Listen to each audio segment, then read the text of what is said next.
Cool. Have you got anything else that you want to say or add or talk about before we wrap up? I suppose the only thing something that's on my mind quite a lot with paddling is just making sure that everybody realizes it's for them. There historically has been quite limited diversity in paddle sport, really, and I don't know what I'm bringing when I sort of raise this as a point or a question. But When you mean diversity, what do you mean? Right, so maybe people who, because of their ethnic background, wouldn't typically think about participating in paddle sport. There's male, female, everybody is welcome. Like, absolutely, there really is something for everybody there, and I think people can sometimes be put off from the fact that they might not look at the poster and see somebody who represents them and their background necessarily. And I think that doesn't mean that they couldn't get out there and couldn't enjoy it. You don't have to be able to swim, and that sometimes can feel like it's a barrier. But I really would hope that, and I think that's changing as well. There's much more diversity happening on the water, and I really want that to continue. Absolutely.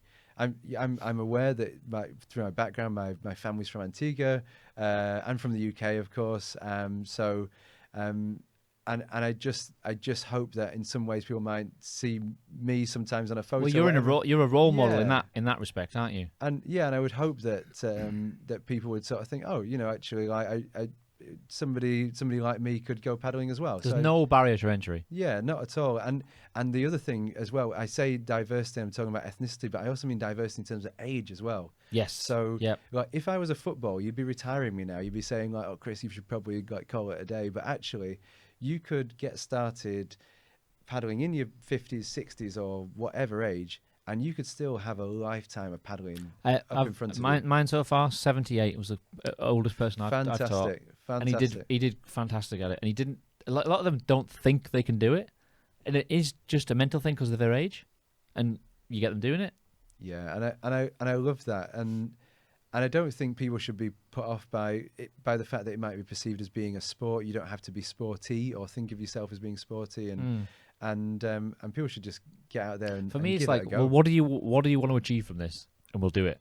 We'll do our best to do it. Usually we can do it.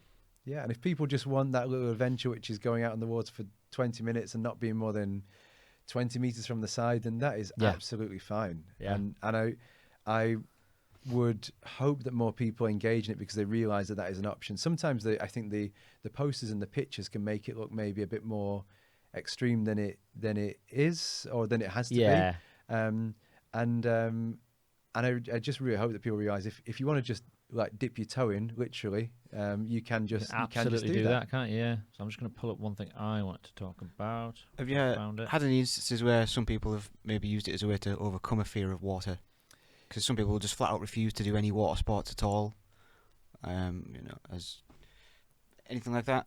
Yeah, and you'd probably be surprised. People listening probably be surprised how many people can be active paddlers and still actually a little bit unsure of the water, and still a bit unsure of swimming. So I've over the years I've taken several people who would class themselves as being non-swimmers out onto